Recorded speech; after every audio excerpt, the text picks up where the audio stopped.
All right, good evening. I'd like to call the meeting to order and take attendance. Stephanie?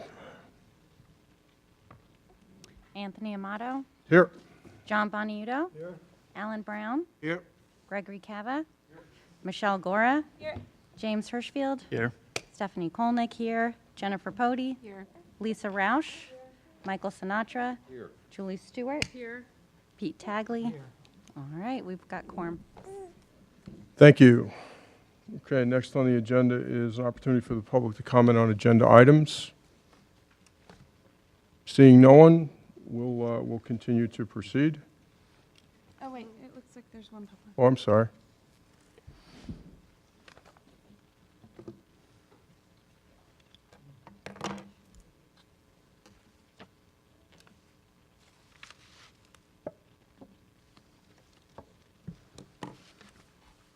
Hello, Linda Schneider from Roxbury. Hello? I would like to express my sincere gratitude and appreciation to Dr. Pat Costantino for her 6 years of service to the Region 12 School District. Our school system is better and stronger due to her leadership. She has made many, many improvements that our towns will benefit from for many years. Some of the improvements are improving the rigor of classes in the high school, implementing virtual high school and college course credit classes, updating technology with the Chromebooks, smartboards, improving the internet infrastructure so all classrooms would have access to the internet, improving communication with the parents and the community, Board of Ed meetings being recorded and available online, attending PTO meetings, open houses, school events like homecoming, spelling bees, plays, holiday bazaars, sporting events, the Dr. Pat Show, meet and greet at the senior centers, residence homes, libraries, public events, parks, the Region in Review, and always having an open door to listen to parents, residents with their concerns, suggestions, praise, or frustrations.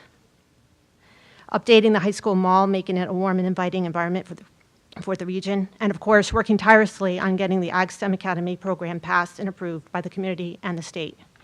This could not have happened without her leadership to our region. I'd like to, I'm sorry to interrupt, but this is not on the agenda. And I let this go just a little while longer, but if we could just wrap this up, I'd appreciate it. Sure. There is so much more that our superintendent has done for our children region, and I am sad to learn that Dr. Costantino has put in her resignation to our district, and I'm just asking the board to do whatever they can to keep Dr. Pat here at Region 12. She is one of a kind, and her shoes will not be easily filled, and her absence will be greatly felt. It will be beneficial to our region to do everything we can to convince Dr. Costantino to remain here and for her to facilitate the Ag STEM project through to completion. Thank you. Thank you. Is there anyone else? And before you begin, if this is regarding Dr. Pat, I'd ask you, please, not comment. I just want to say that she will be truly missed. She's done a lot of things for this district, and I'm very upset to see her go as well. I'm Karen Wilson from Bridgewater. Thank you. Anyone else? Okay. Seeing none, we'll move to the chair's report. As many of you are aware, and as we've just been reminded, Dr. Pat has tendered her resignation effective 30 June of 2018.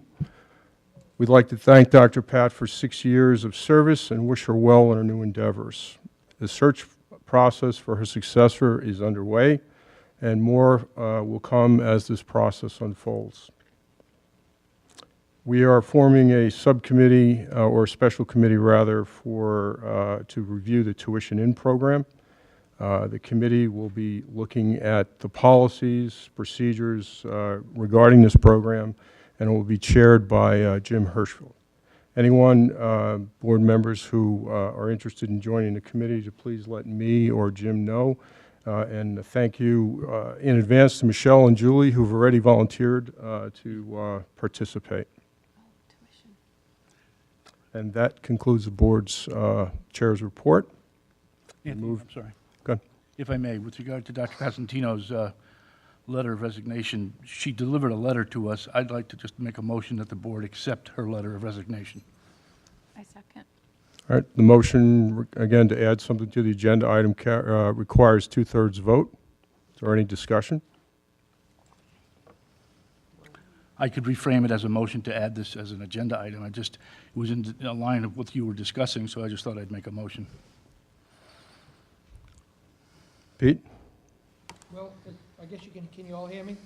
Is there any reason why we have to or not have to?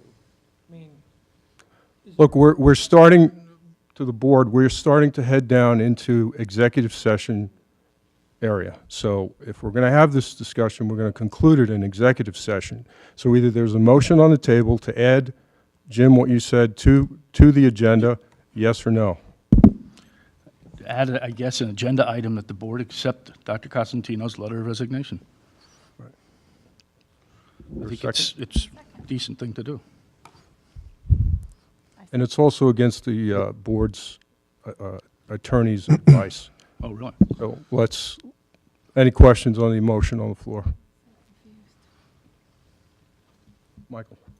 I do agree that this is something that it's a personnel issue. We should talk about it in executive session. I think there's more information that the board needs to hear that we shouldn't be in a public forum right now.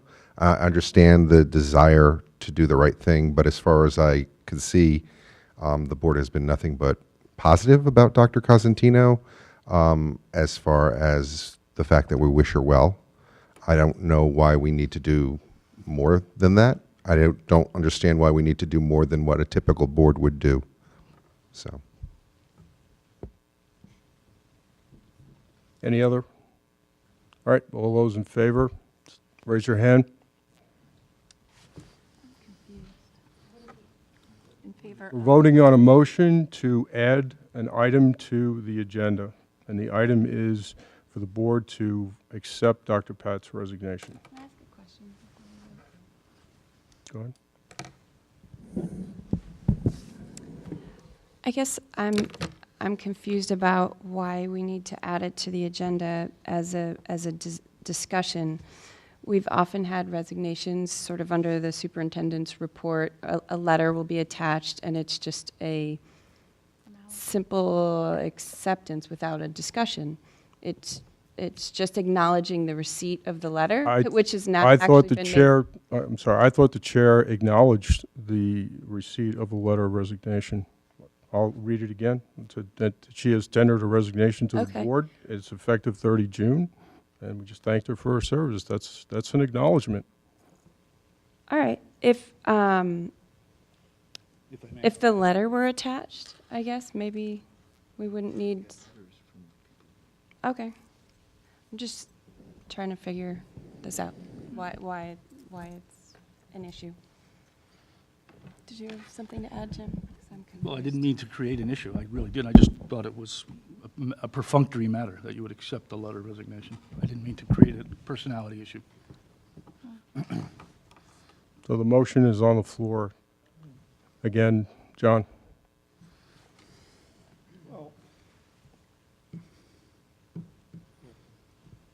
With 6 months to go, what is the immediate rush to make a decision tonight?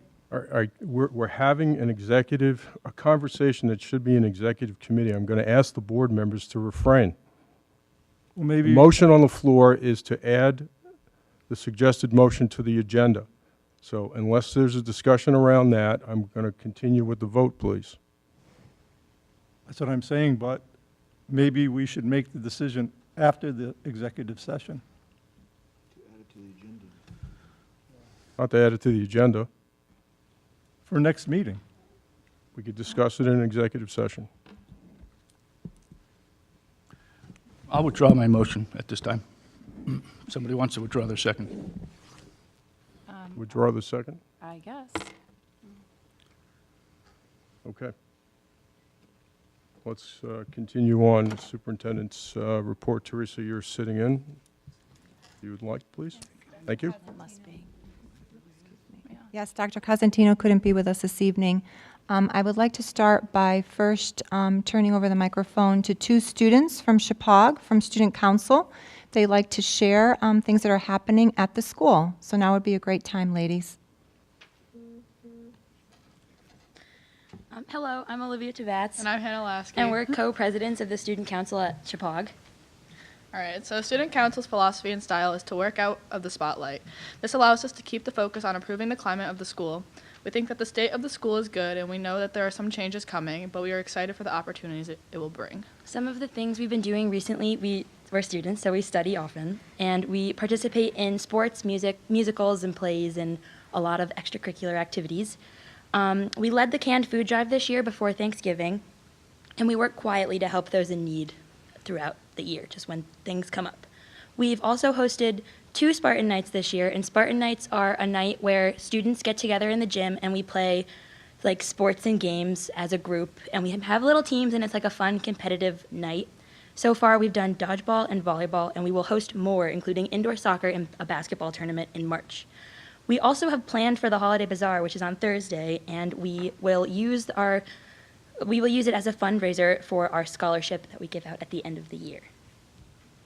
We feel that the climate of the school is good and improving, and the majority of the students are participating.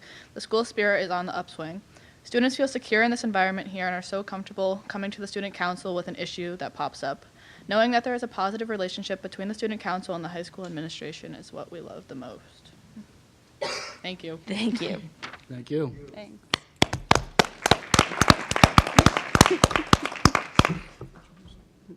Next. Thank you, ladies. I'd like to just go back on the agenda for a moment because we do have a computer science presentation, then I'll continue with the superintendent's report.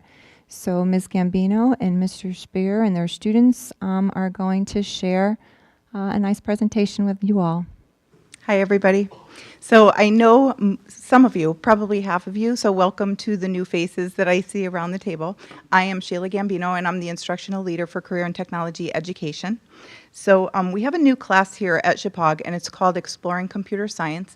It was brought to us by Teresa DeBrito. So she worked with some people to get to take part in this as part of a grant, and it's a great opportunity to have suburban and urban districts come together and really work to develop capacity within the schools for teaching computer science and technology classes. And we're very, very fortunate to be part of this program. It's really been an eye-opener for me because a lot of the activities are unplugged. As you'll see, our students will explain some of the activities that they've been doing in class. And I really feel like this class has the capacity to reach a whole nother population of students that we have not been reaching previously. And you'll see why through the presentation. Although our students here really love technology, some of the students in the class may not have taken this class if it weren't for some of the activities that are involved in the class, or they wouldn't like it so much. So there are 3 pillars with the class that the class really revolves around. The first is computational thinking, and that is really to build a capacity within the students to be able to solve problems no matter what they are. The second pillar is inquiry, which really ties in well with our Chippewa learner outcomes. And the third is student choice. So students have a lot of choice in what their projects are. And I really believe after spending some time in the class, this makes the activities really, really meaningful to them. So with that being said, I'll talk a little bit more later. I'm going to ask Chandler Weatherby and Eric Lindblom to come up and explain some of the projects that they've worked on.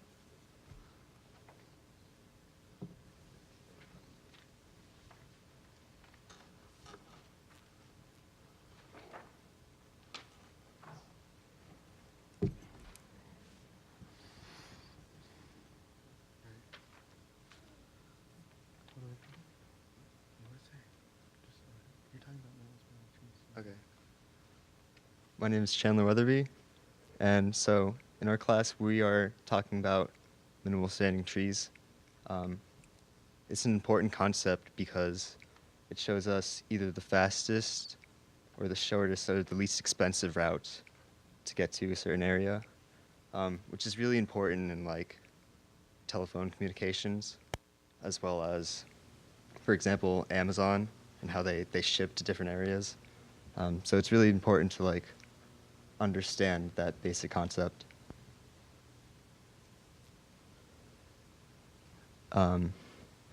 So go back, please.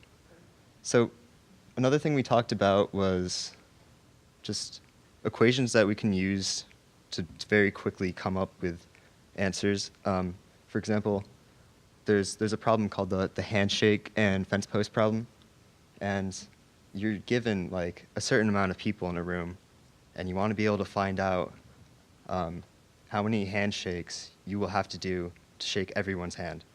And so this is kind of simple. It's n minus 1, n being the number of people, and you just take away 1 from that. That's one of the basic equations, but for something more complicated, like let's say everyone in the room had to shake hands with each other just once. The equation n times n minus 1 would be used, divided by 2. And that is something that, like, if you were to have worked through by yourself, would have taken forever. But since in this class we're exposing ourselves to how computers think, we have to take the shortest and most efficient route. For example, numbers can become very big in that equation. And it's also useful, for example, like if there's a Secret Santa and everyone has to give everyone a Secret Santa gift, and you want to figure out how many gifts there are, you can just plug in the amount of people into that equation and find out the answer.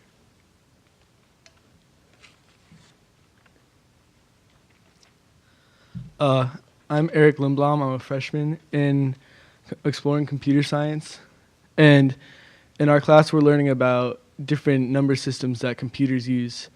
So the binary number system, if you're not familiar with it, is a number system that computers use to show any value using only 2 digits. So 1 and 0 are the only 2 values in the system. 1 means on and 0 means off. So up there we have today's date written in binary. The first value means 12. The second value means 16, and the third value means 17. So that's today's date. What? Is it the 18th? Oh. Does it? Okay. Well, oh, it does mean 18. I just counted it wrong. So each place stands for a power of 2. So the first place would mean 2 to the 0 power. The second place would mean 2 to the first power from the right to the left. It's used by things like transistors, which would either be on or off to equal 1 or 0. And it can easily store large numbers and large amounts of information into a file. Okay. I think that's the end of the presentation.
Who's going to come up and talk a little bit about the mathematical practices that are involved in this course.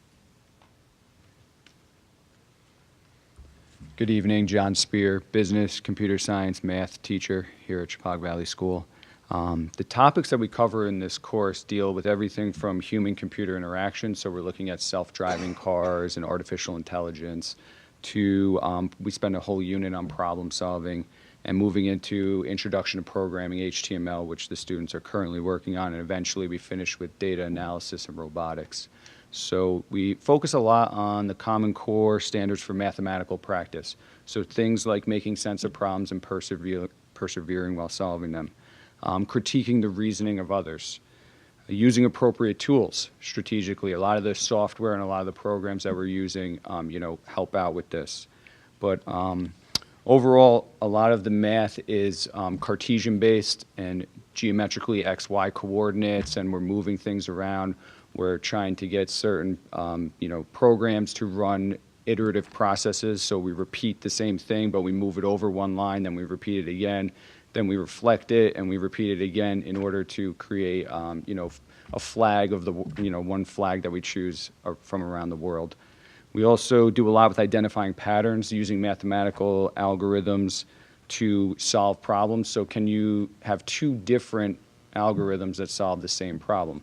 A lot of times in programming, there's 2, 3, 4 different ways to get there. And like the guys were saying, we try to find the most efficient way to do that. Binary searches versus linear searches is a lot of mathematical dealings. And then lastly, we will get eventually to using functions to program. So we're going to start Scratch in about 2 weeks. A couple of us are more advanced in Scratch, so they're going to possibly use MIT App Inventor, which is a little more advanced. And they're going to do a lot of functions and programming in that. Thank you. Thank you. Sounds exciting. And then the boys are going to just come back up and answer a couple of questions.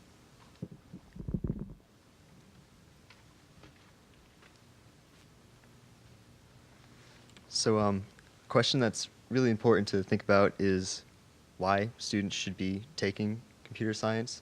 And it's important because it's a growing field, and computer science is involved everywhere. Computers run banks, institutions, schools, and to better understand how they work and to give yourself some exposure to them opens up a lot of opportunities. And also taking this class is good in high school because if I find it, well, I do find it very interesting, but if I find I want to pursue a career in computer science, then I will better be able to start off. And one thing that I'm most proud of accomplishing, it's something we're working on right now. It's HTML.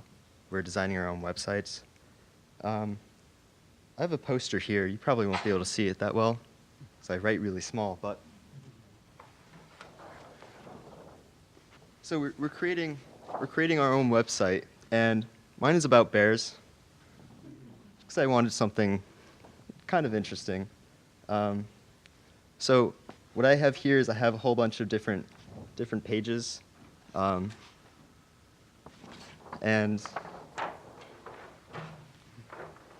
we spent a while on Codecademy just trying to learn how to actually use HTML, and now we're actually applying it. So what I'm doing is I'm going to make a website about bears, and it's going to have all the information about a whole ton of different types of bears. But I find it really useful because it can be applied immediately. Like, this is a skill that I could use just straight off the bat because it's really useful. You could promote your product, for example. Like, I could create a website right now. It would take a little bit more learning to perfect it, but it would definitely be useful. Let's say if I were to start a business, or if I wanted to sell something, I can make a really nice fancy website, and people will look at it and say, hey, that's good. Or I could just, I don't know, better be prepared for classes in college that involve computer science if I intend to, like, delve into it, which I might. It's pretty interesting.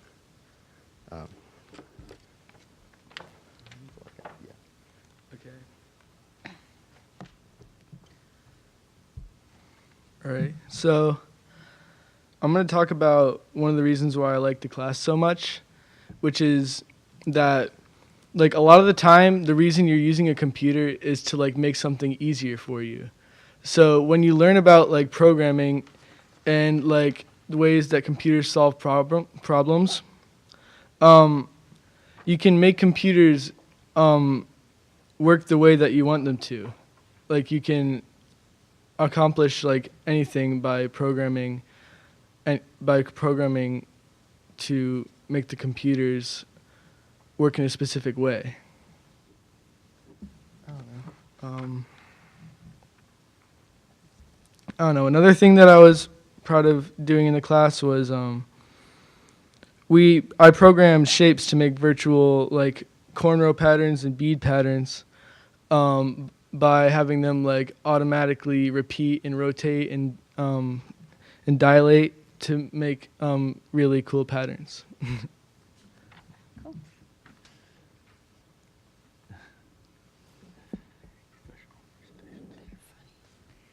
Okay, so as you can see, the course really has a lot of unplugged activities. Now, I've been programming for a long time, for like probably more than 10 years. I can't even count the number of years. And if you work at the school, you know how much I love coding. Mrs. Gallo knows how much I love coding. And Mrs. DeBrito knows also. And Mr. Amato, I think, also knows. But I feel like this course really is the missing link. Like, I always can't understand why don't the students love computer programming as much as I do. Like, why? Because it's hard, and it takes a lot of stick-with-itness and grit to work through problems. And I feel like this course really makes some of the analytical thinking and computational thinking really student-centered, and there's really a lot of student choice in it. And as you can see, they're creating products and still coding, but they're creating products that they're really interested in, rather than when they come to a class, a typical high school class or college class in programming, you know, one of the first activities might be make a currency converter or make an ATM machine with a password. But those things aren't really relevant to their lives today. So when I walk through the class and I hear the students talking about the projects, that's one of the biggest things that I picked up on, is that the students are really invested in the class. Students who thought that they wouldn't even like the class, who are just taking it as a tech credit, are really invested. And I'm hoping that this will help. One of the goals of the program, I'm hoping this will come to reality, that it gets more females involved in computer science, which is also another reason why Teresa DeBrito has brought this course to the school. So I'd like to thank Marianne Marr, because she worked with John and I, Mr. Spear and I, to get the Common Core standards for mathematical practice into our extended syllabi and into our curriculum, and make sure that everything was aligned there. And I'd also like to thank Teresa DeBrito, because she always recognizes the need to build capacity within programs, and also her implementation of aligning our K-12 curriculum in technology, of which this class is a really important part of, I believe now. Like, it really is the missing piece, that we need to get more high school students involved in tech classes. And also because she's consistent in always marching forward to bring tech and engineering related opportunities to our students. So thank you very much. Thank you. Are there any questions? Can I ask questions? Yep. Are there any questions? Michelle? Thanks, Sheila. You're welcome. I was just wondering, I'm not very familiar with the computer science offerings, so this sounds like a great interest builder intro sort of level. Yes. Once we've piqued the interest, what opportunities do we have for a student after this? Okay, so currently in the high school, we offer Robotics 1 and 2, and that's really a heavy course for programming. We also have mobile app design, which is coming up for the next school year. And these courses are offered on a rotating basis, so that the students can take like one year, and then if they really love technology, they can take another one the following year. We also offer another computer programming class, which is based around Python, Java, and also we've delved into the Unity platform, and I hope to really expand that in the future with this growth of virtual reality, because that's a really great program to explore virtual reality programming on. Great, thank you. You're welcome. Michael?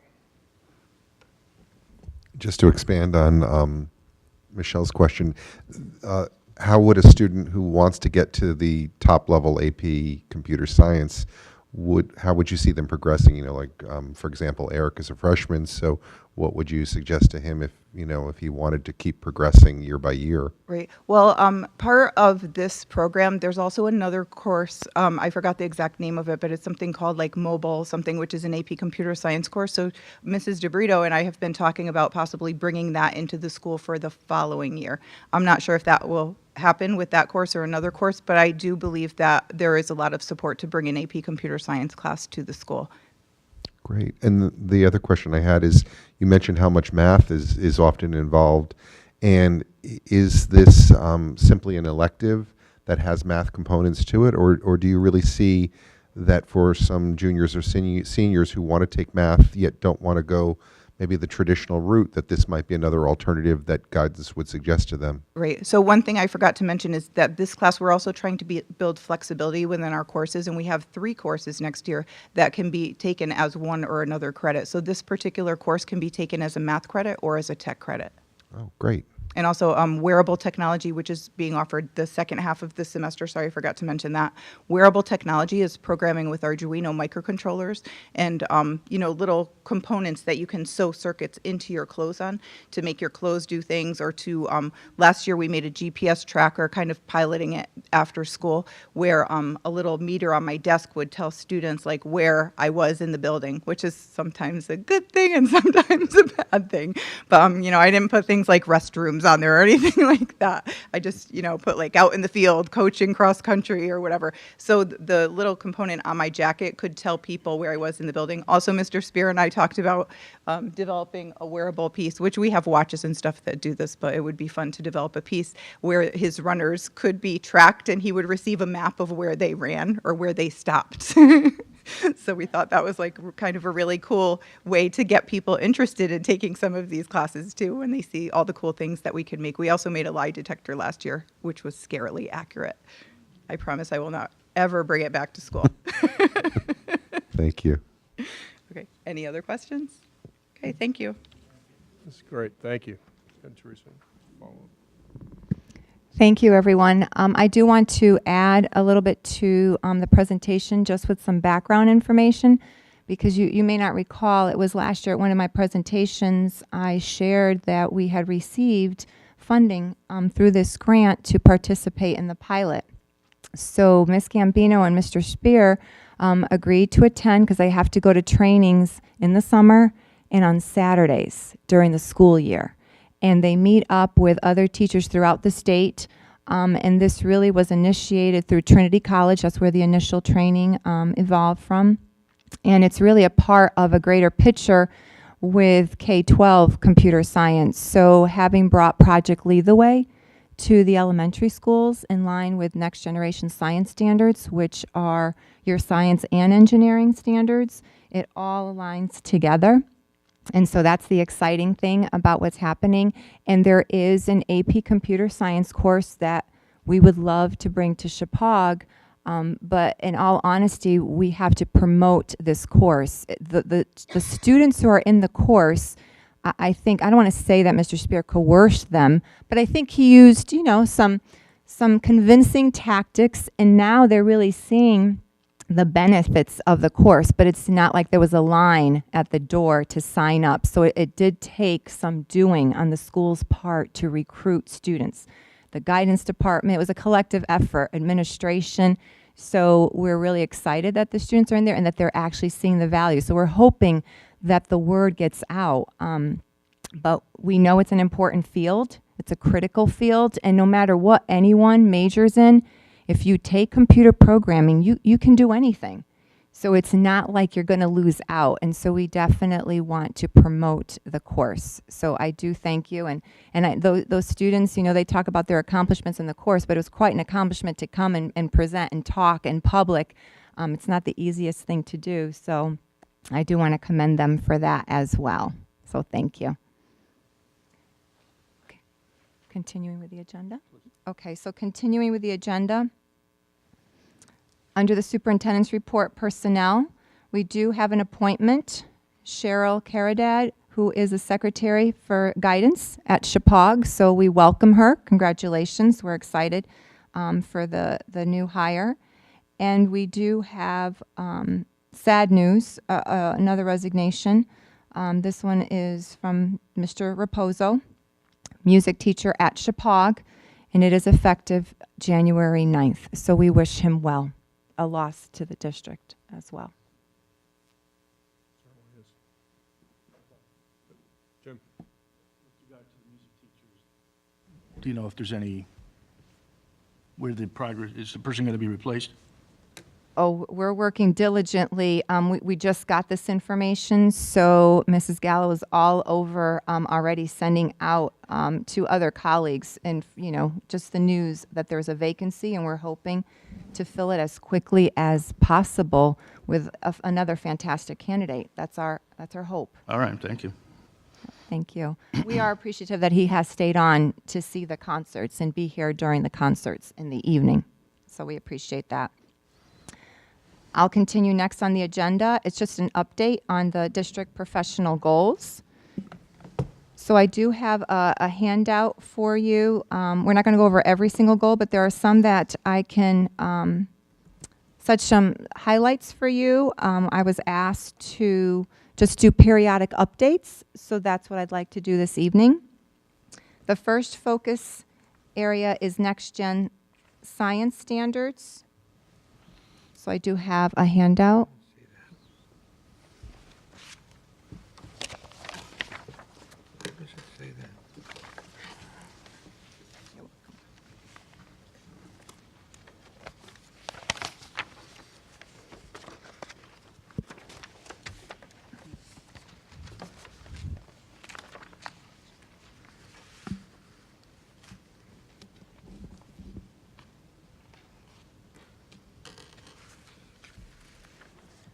The next-gen science standards really do bring a significant paradigm shift in teaching science and engineering now.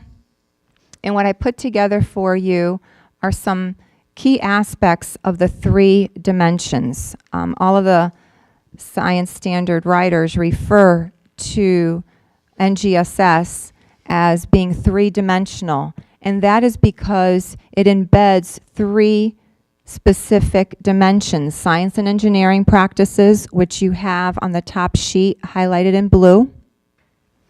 Then cross-cutting concepts, which are concepts that cross different scientific disciplines. And then the 3rd dimension, the disciplinary core ideas, which is really your content. And what's intended is that students are experiencing in the classroom what a scientist would actually experience in the real world. So there is a lot of understanding about phenomena, a lot of questions that students need to raise, and they need to investigate and problem solve through their findings. So it is definitely very student-centered, very rigorous attempt as well, and so we're excited about the standards, and we've capitalized on a child's natural curiosity to help them be scientists and little engineers while they're in the classroom, starting from elementary on up. So the second page here in the packet references some dialogue that we've been having with the administration at Chippewa and with the science department.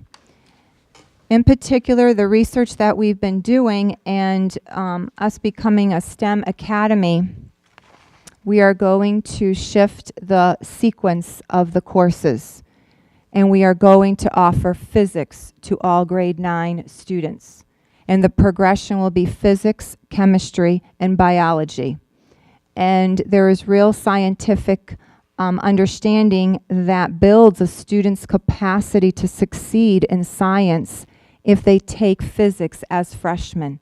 It is the one course that is very hands-on, very student-centered, and will allow them to gain a deeper understanding of conceptual science. And so we feel strongly that this sequence makes sense. Mr. Workoven, the leader of the department, did present to the education committee, and the members of the committee were very excited about his presentation. And like I said, we had lots of meetings. We really talked about what we would want. And our goal is to get kids excited about science. And the way to do that is to have them learn it conceptually when they start freshman year. So that's our current update for the science standards. Of course, right now would be great. Oh, go ahead, Michelle. Yeah, I did, but go ahead. All right. So I know the capped science is disappearing or is done. It's done. Done. No longer exists. So is the state replacing? Yes, there will be a new assessment. We will participate in a field test this year in grades 5, 8, and 11 for science. And the live administration first year benchmarking will occur next school year, but we will still participate in the field study even though we don't get official results this year. So how does this moving physics to 9th grade, how does that align with what the state?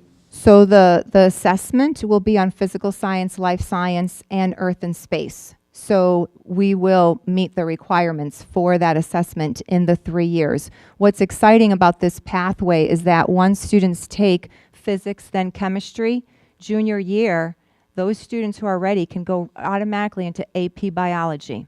There's no reason to take biology and then AP bio. So they can, junior and senior year, have AP science courses. Okay. Good. Thank you. Yeah, the physics course that the 9th graders are going to take, is that the same physics course that's currently taught to the juniors and seniors normally?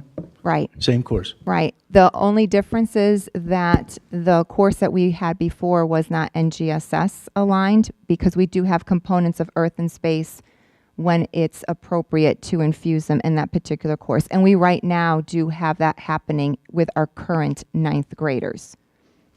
There's current 9th graders who are taking physics? It's a conceptual based, but the name of the course is different. We are shifting it to make sure that the students will acquire the physics necessary so they can be ready for chemistry next year.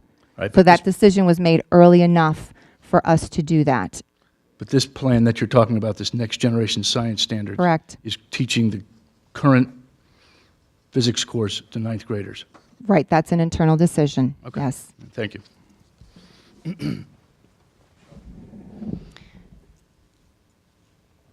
I'm just thinking about the math required for physics. I had imagined that if physics moved to 9th grade, it would, because those students are probably either algebra or geometry students and not algebra 2 or So trig there's students. right. So there's less math. Right. So this algebra is fine for this particular course. It is absolutely fine. And the focus is not on math manipulation. The focus is on them understanding science. Right. So that's why we're excited about it, because this we're thinking is going to increase the participation of students in upper science courses. And just so that you know, Mr. Workhoven had called a colleague who worked in a school district that offers the physics first model and said that one of the results was that more students took upper level science courses. So we're excited about this shift. Any other questions on that focus area? So presumably in senior year, depending on how, I imagine not biology, but depending on how the student ends up with their interests and their skill set and abilities, they could take AP chemistry or AP physics. Absolutely. Having already taken the other physics Three. or chemistry as, Correct. as undergraduates. Then. Right. Okay. So just an update. So we have a feel for how many other, how widely is this shift being adopted by other school districts within the state, out of the state? Do you have any comment? I do. I have some idea. Now, this shift actually in some school districts began before NGSS. So like Farmington, Glastonbury, there are districts that went to this model many years ago. One of the difficulties is there aren't that many physics certified teachers out there. So as you know, we've been in that situation.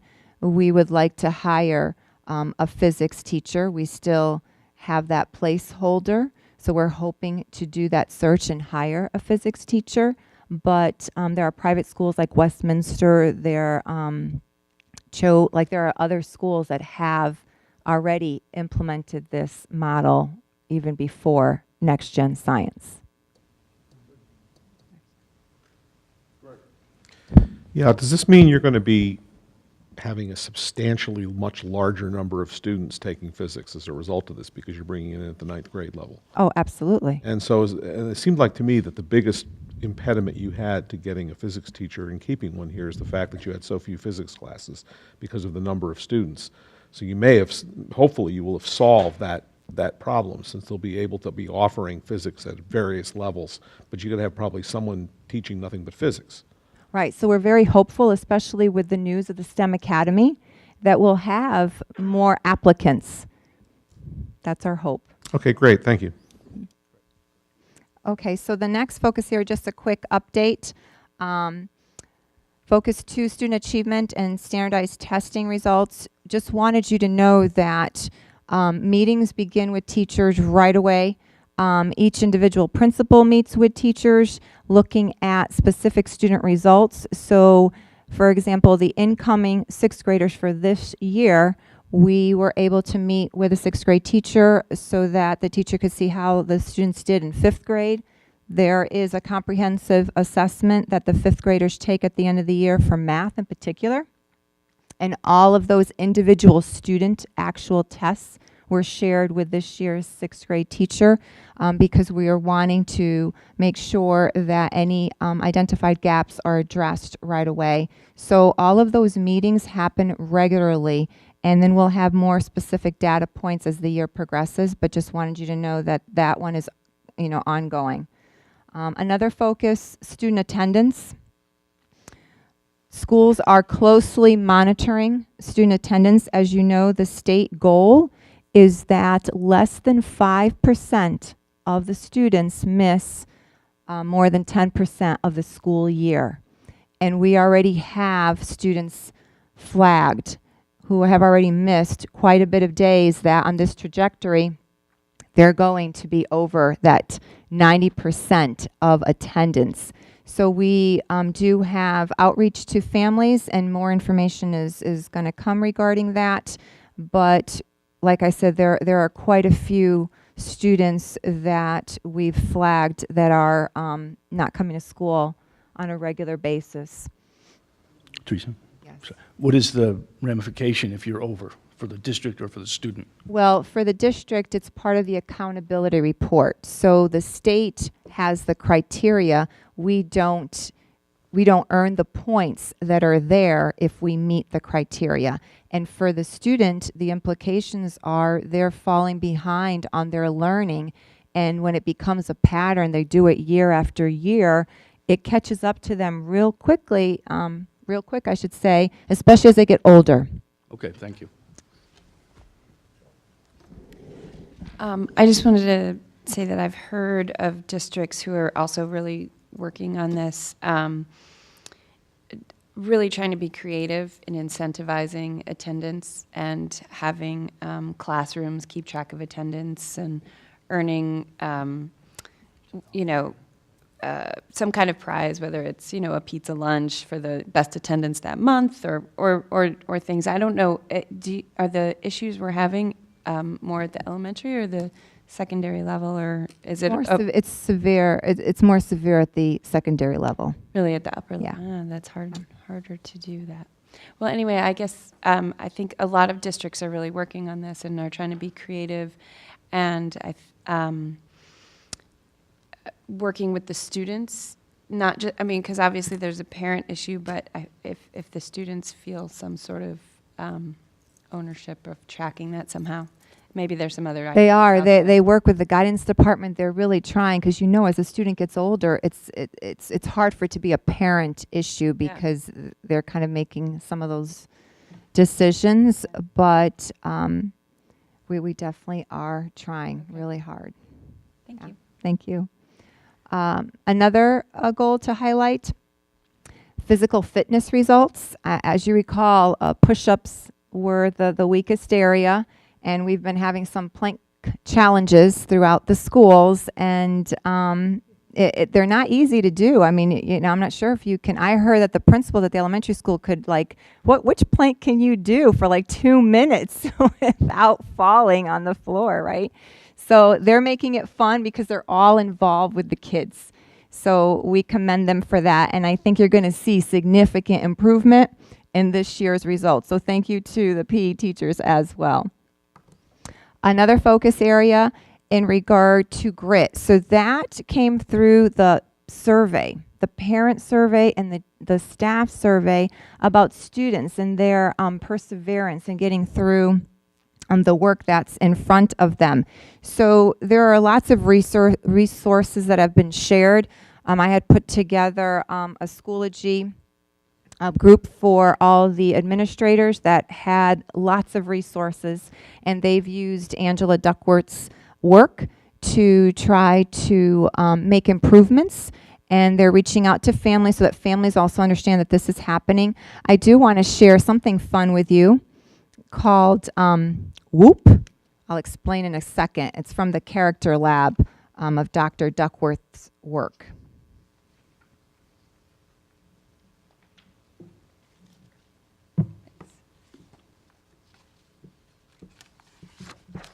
There you go.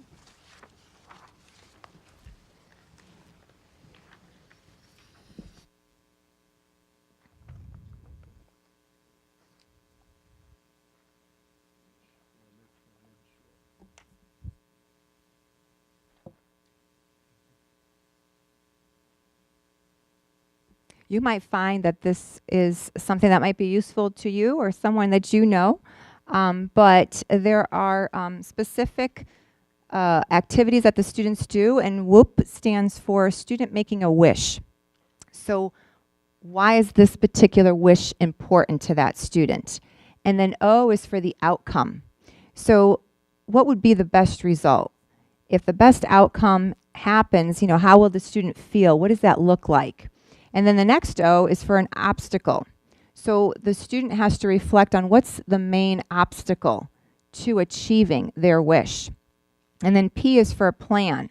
So they have to come up with an effective action plan to tackle the obstacle. So if they're aware of the obstacle and they already know how to overcome it, they're more likely to then have success. So I thought it was an interesting character building aspect that they offer through the Character Lab that Dr. Duckworth had put together with a group of folks. So that's happening as well, and I just wanted to share that with you. But there are book studies happening at the schools and helping students to build their capacity to persevere and have grit.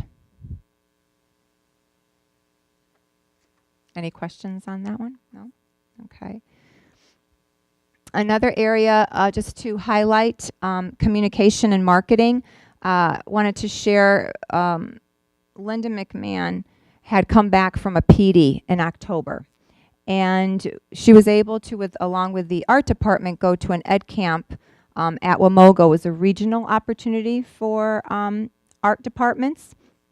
And while she was there, she learned about a zine to actually promote things that are happening within a school. So she did give me one, and I do have it to just pass around, but she's very excited about this, and she's going to area businesses in the 3 towns in Sherman and reaching out to have these brochures there, and so that anyone who walks in can just take one. The other thing that I had shared with her is that it would be great if through parent communication and permission from the parent and student to display student work at area businesses. And so on Thursday, she reached out to me and she was so excited. She went to an area business and they absolutely want to welcome having student artwork there. So I thought that was lovely and wanted to share that. I just wanted to say that I had a community member bring one to me. They were so impressed by it. And my only comment back was that I didn't know anything about it. So I was like, I don't know who made it, but that's great. So It might be nice to distribute it electronically too to the parents. I love that it's hard copy sitting out in cafes and libraries and places. That's wonderful. But it'd be nice to share with us too. So this is hot off the press on Thursday. So the other thing we talked about, yep, I'm got telling back you, to me just so yes. fast. The other thing we talked about is that there would be a distribution of which businesses during which months would have student displays, and that would be in the region in review, and that the parent would also get like a nice invitation to go to that business to actually see their child's work on display. So those were the things that we talked about behind the scenes, and I'm telling you, she was just so excited on Thursday. So I'm excited to hear that it's making headway. Yeah, So already. sure, it was a bistro. Yeah. Which has great grilled cheese and tomato soup, just in case you're interested. The next, yes, sorry. What happens when people want to buy some of this artwork? That is great. We haven't, if that interest exists, we might be able to, work something out. Oh, and I thought, geez, I'd like to buy one of those ceramic pieces. A contribution to the school or something like that. Well, that parent might want it back. That's true. So it's not That's true. so You might fast. have to have it settle for a copy. There you go. The next.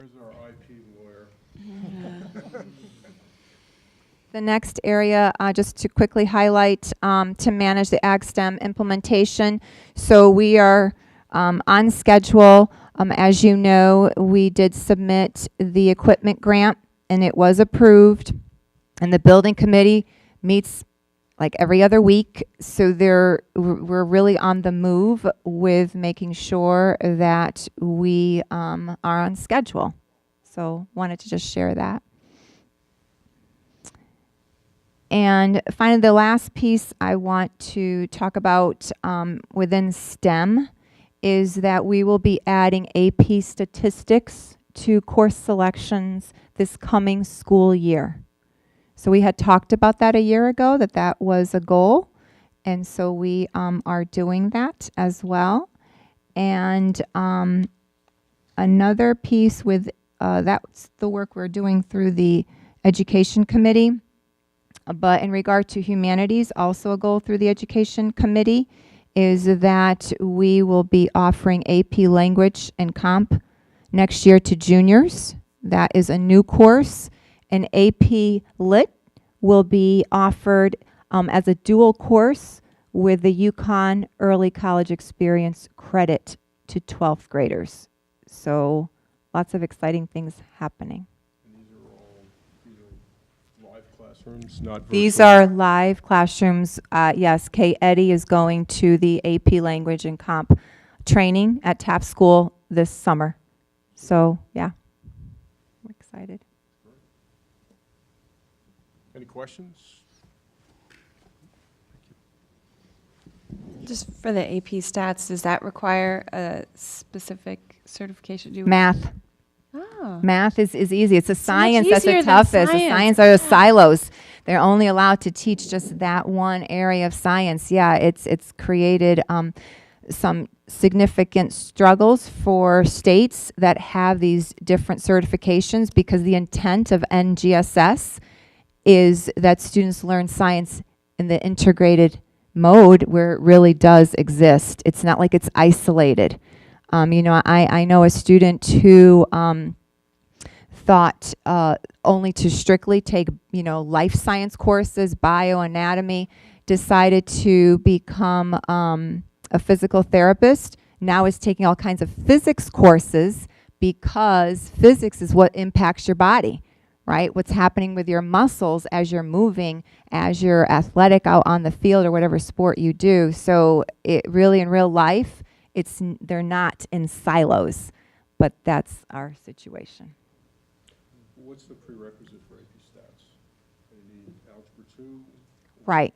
Just they're basic up to Algebra 2. Normal progression, nothing in addition to that.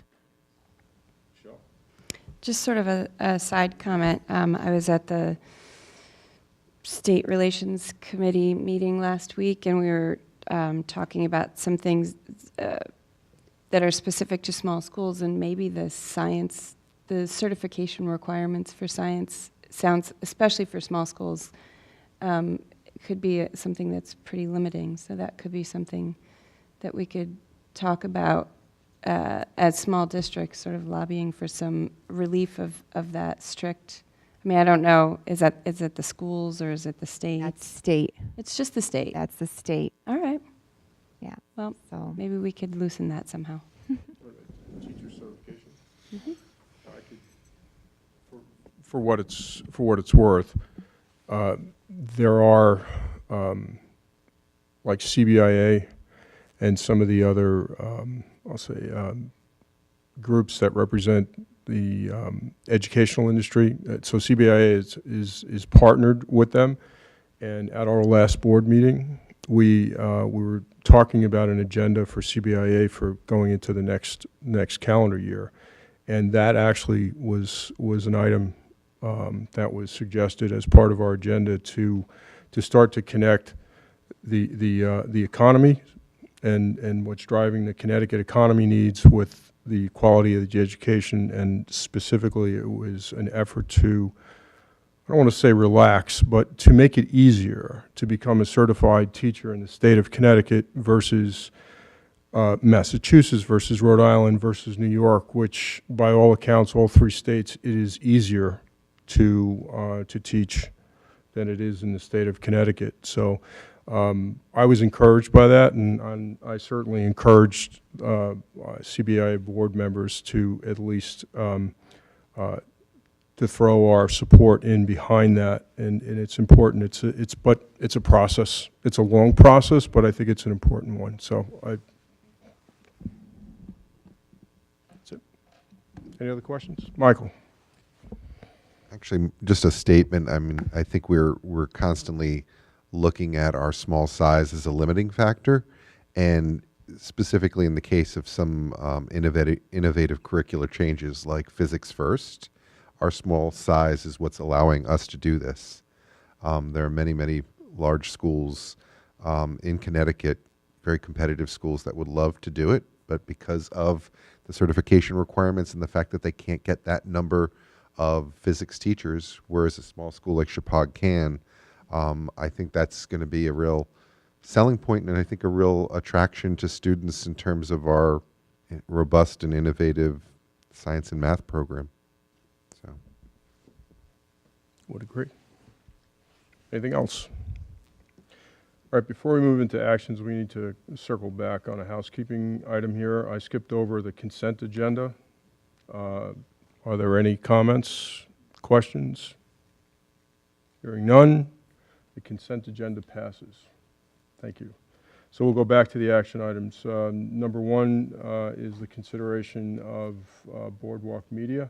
I believe their contract is nearing expiration. So Teresa, do you have something on this? Because I do not. Well, we'll take, Alan? Yeah, I believe that, when we talked about, when we started with Doug, we talked about his meeting with constituents, and he's still in the process of doing that. And I can report that he's met with leadership of Bridgewater and the Bridgewater board members, and I think he wants to continue doing that with the other towns and their town leadership and board members. And then, of course, I also think that he's done a very good job with some of the press releases that he'd already done for us. I would just like to vouch that I think so far so good compared to our previous experience with our public relations help. I don't know whether anybody else has the same input or opinion, but in as much as we wanted to make sure we had a small interval to kind of test him out, I think he's done very well.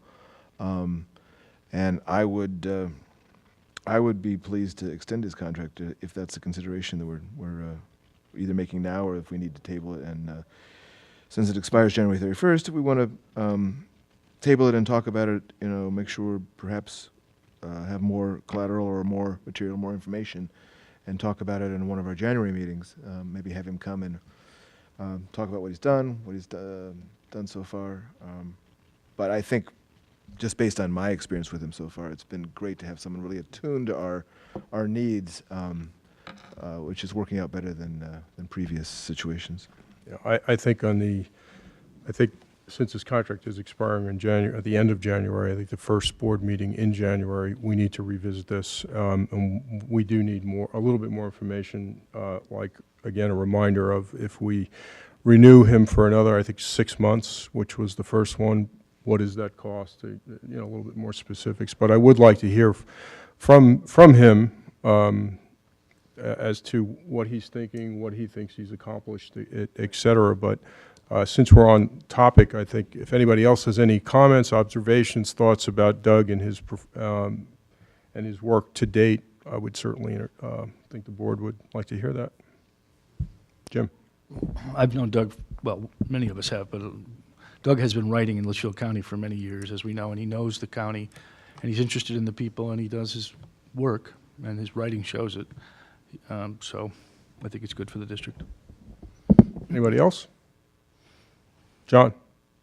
I think one thing in considering his contract would be what are our expectations? What are we expecting for him to accomplish via the public relations? And is it? I realize that a component of it probably is increased out-of-district tuition. Yeah, see what we're expecting out of it. And I know, if AgSem comes to town, when it comes to town, it's going to be vital for to get prospective attendees. Good point. I know my personal dealings with Doug. I agree with Jim with your thoughts about Doug. I mean, so far I've been pleased in what I've seen from him and the quality of the work.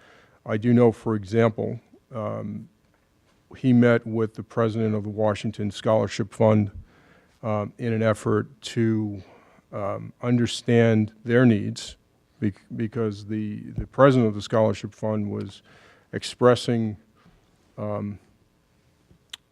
need to help solicit funds, contributions there, information about the school district, what's going on there, to help build a connection into his donor base. So I said, well, Doug, why don't you go sit down with them, and maybe you could help them build a piece of collateral at the same time that we can promote some of the things inside the district that the people who live in our community would like to understand. So I know he's been hard at work, and I think as part of that is the piece that he's writing about Martin and some of the other pieces that he's done. So I think those things, my opinion, is important for us to promote what we do inside these four walls. And when I say that figuratively, don't mean to discount the elementary schools, but what we do in the district. And the kind of work we put out, and I don't think we promote ourselves enough, because there's a lot of really good things that happen here, and they go unnoticed, and they should be noticed. So, Greg. Yeah, I think we need this to be on the agenda for the business meeting, the first business meeting in January, and I think we need. John makes a very good point as to what do we expect out of this public relations program. And I think that goes directly to the issue of how long do you want to renew this for? Because if we're expecting there to be more a long-term public relations campaign program related to AgStem, related to other things, I think we need to see that. He needs to explain to us what he would recommend, and it may not be consistent with 6-month extensions. It may take a longer commitment, but we need to hear that so we know, so we're getting the value out of the proposition that we otherwise wouldn't. I appreciate, John, you're bringing that up, because I think you made a very, very trenchant point. And so we really need to consider that in the larger scope. Would agree. All right, so we will, we'll take the action to add that to the first business meeting in January, so we could pick that up. Thank you. So the next item is to discuss and approve the ed specs for Ag STEM.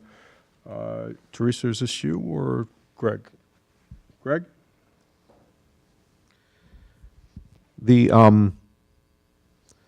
As we have revised the program to meet the needs of DAS, the reduction, the right sizing of the program and everything else, it was necessary to modify our ed specs to bring them basically into line with the program we're designing on the ground. And so the ed specs were worked over again by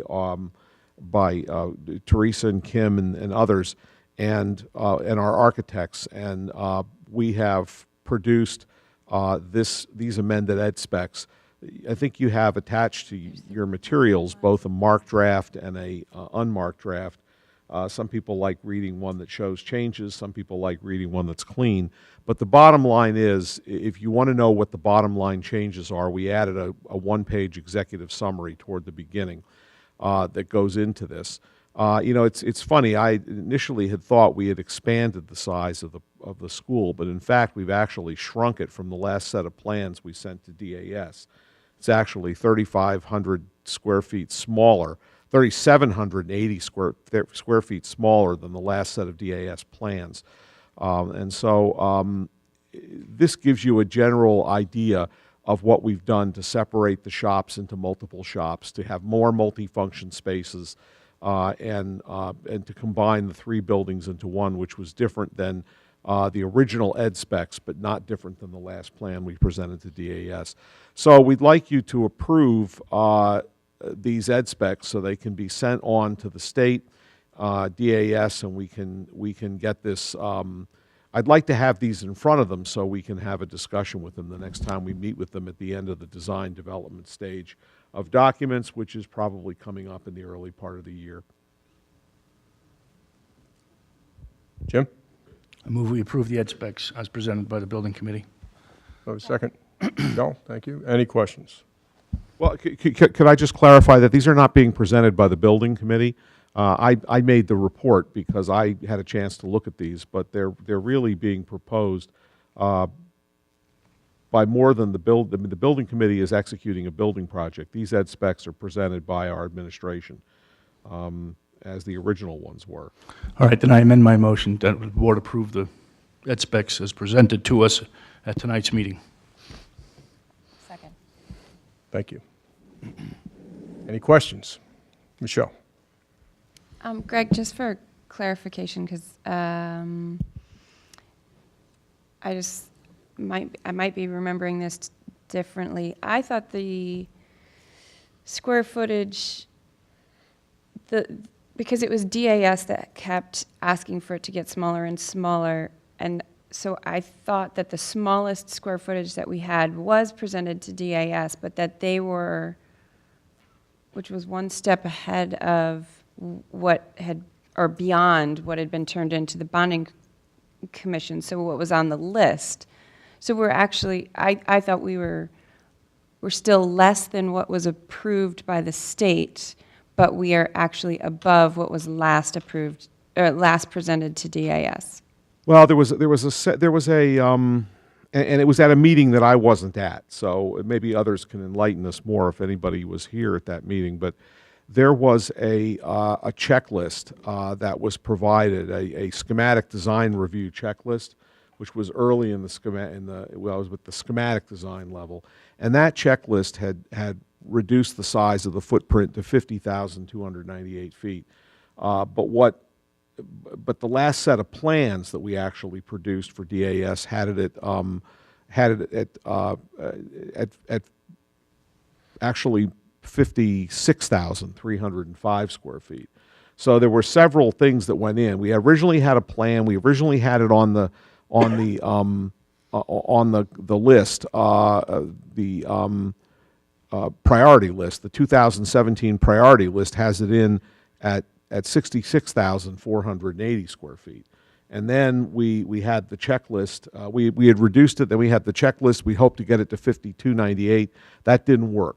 The reason it didn't work is when they went in and separated the shops properly and realized we needed a larger safety margin for students and we needed to be able to fit more equipment. That was the big reason why the shops, most of that increase from the smallest we ever contemplated was what had to do with the shops and the separating it into 3 shops. And the reason we did that is we needed more wall space. We couldn't get the requisite equipment in to the shops if we didn't have more walls, because that's where the equipment resides. It resides attached to walls or next to walls. So in order to get the right amount of equipment to teach the program, we needed more wall space. More wall space meant a slightly bigger footprint.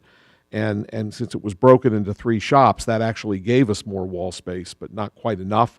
And so that was the difference. So yes, and that's why we acknowledged that checklist number, we had hoped to get to that number, but we couldn't make that number. And now we're at 52,525. Ultimately, it's not going to really have a significant increase or change in the cost, which is what DAS is focused on. But we wanted to be accurate in reflecting what we had presented, what we had put in the checklist, and why we backed off the checklist a little bit to get us to this number. And I think the whole idea was here to give them, because there are a lot of, when you look at this thing, it looks like there's a lot of changes on the marked version. And the reason for that is that, unfortunately, when you move something from page 4 to page 6, it shows that it's a strikeout on page 4 and an addition on page 6. So a number of those changes were moving things around. But we also made some slight changes in the program. Not slight, we made some changes in the program. And so that added some language and things that had to be done. But the idea is the ed specs and the plans that what you're building are supposed to look like one another. I mean, I don't know if they necessarily have to be 100% perfectly accurate, but they got to be pretty close, and they weren't, because our plan changed from where our ed specs were. And what we were designing kind of shifted over the course of this from the 20th VOAG program in the state to the first agri-science, 21st century agri-science program. And in the course of that, the experts and the consultants that we hired at T2 and Ms. Green were trying to take us to that level of being that proper program that we originally set out to build, and that made those changes. So that's what these reflect. They reflect the new program.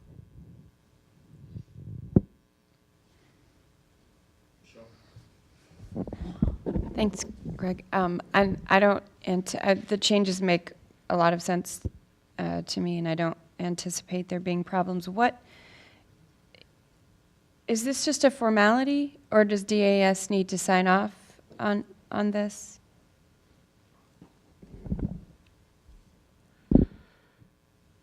I don't know if formality is not the right word. I mean, the ed specs and the plans need to match. This is what they're going to be looking for.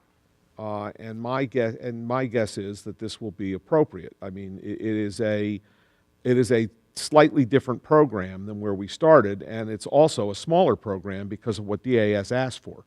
So they do expect that the ed specs are going to have to be changed in order to get there. And so we believe that this is perfectly fine. I mean, in terms of what we expect, their reaction to be.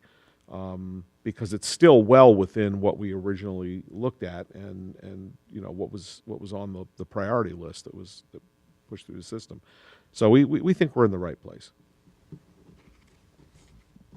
But we've been wrong before. Just in terms of some of the areas in there, we're talking about the flexibility of space, and in terms of long-range planning, obviously, in the long-range planning area, we talk about how the population is decreasing and how it has been decreasing all along, how we're cognizant of that as we entered into this, and as we are now at this development, at this stage in the development of an amended ed specs. And obviously, there's flexibility in the space for using the space as carefully as possible for diminishing population. But what is there, just in case, although we are in a whole new world than we have been over the last 40 years, just in case, however, we experience cycles that we've been accustomed to over the last 40 years, is the space flexible for enlargement if necessary, whether the northwest corner's population changes or whether this becomes a massive draw being the 21st century school that we hope it will be. In talking last time we met about the difficulty of renovating the science labs, for instance, on the fly, is this a plan that has its own potentially built-in ease of enlargement without having to shut the whole school down to do so? Well, I mean, there are Long two. shot that may be. There are two things you have to bear in mind. Number one, while everyone looks at a campus of about 131 acres and says that's a lot of land, you know, you got a lot of space to do things, you have to realize that there are limitations imposed by topography and other things. So there's only so big that our program can get. This building is much smaller. This building will not contain as much expansion space as the originally proposed structures would have done. But then again, we've changed the way the program laid out within the building. The question is if this becomes an extremely popular building, will it allow us to teach more than the number of students in our last set of projections of 139? Answer, yes, it will. Will it get us hundreds and hundreds of extras? No. And that's the way it is. It's a fairly constrained building. And the other thing that's important, and this is why, you know, I sort of jokingly said we've been wrong before, but one of the things we tried to do with this set of ed specs is we tried to look at what DAS is interested in and what are their concerns. And one of the things we did is we used to have separate classrooms for programs. We took those out, and instead we have a multi-purpose classroom that allows multiple uses of a single classroom. It's a classroom with a divider down the middle. It could work as a computer lab in a classroom. It could work as two classrooms. It could work as a single lecture hall, and it can do all of those things in the same week. And that's the point of it. The same day, actually. And it really is a flexible plan, and that's what DAS is pushing people to do, is to be more flexible in your space allocation.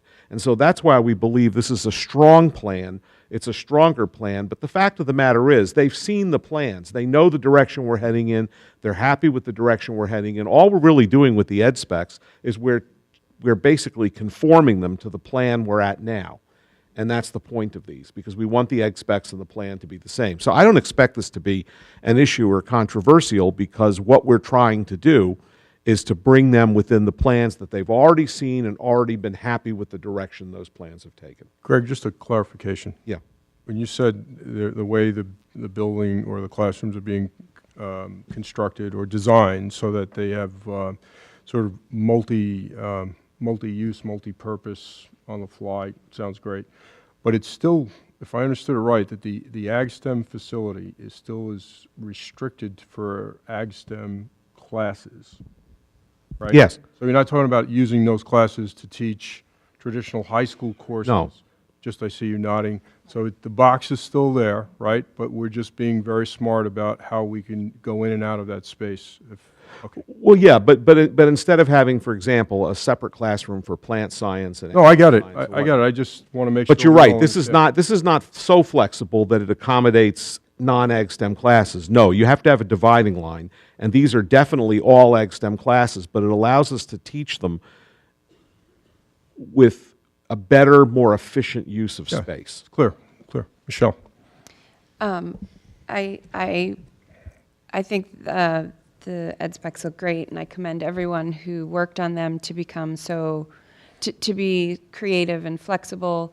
I just want to make the comment that, because I know all of that work was done because we had to, because DAS really put the squeeze on this project, and I hope it does not create scheduling nightmares, which happen when you have one space designated for multiple uses. I know there's nothing we can do, and I'm thankful that they found a way to do it inside the walls, and hopefully it'll all run smoothly. John? Shockingly, I'm going to vote yes to approve these ed specs. My only lament is that I wish that this... John, your mic, please. Thank you. My only lament is I wish that this, the thoughtful and presence of mind hadn't existed from day one. I think this is definitely a move in the right direction, and I think the program will be very successful following these guidelines. Thank you. Any other questions? Okay, one comment from the chair on this is there has been a tremendous amount of work that went into taking these experts, I think, not one step further, but a huge leap further in completeness and the way it was packaged, et cetera, and it's represented by all the red lines, because there's a lot of work. So with that, I think the board certainly appreciates the executive summary that went on top of it, that if we were inclined to read all 7 pages, we certainly could have, but the executive summary was very helpful, and to just cut right to the chase and understanding what's going on, and I would suspect DAS would probably appreciate the same. So, thank you, Teresa. Thank you. Tim. We have a motion. We'll move to vote. All those in favor of approving the ed specs presented at this evening's meeting, raise your hand.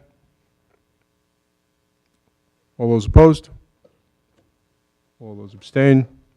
Motion passes unanimously. Thank you. Okay, the next item on the agenda is for the board to appoint itself as a search committee. Do I have a motion? So moved. Thank you. Second? Second. Greg? Any discussion? Okay, all those in favor, raise your hand. All those opposed? Pete? Sorry, are you opposed?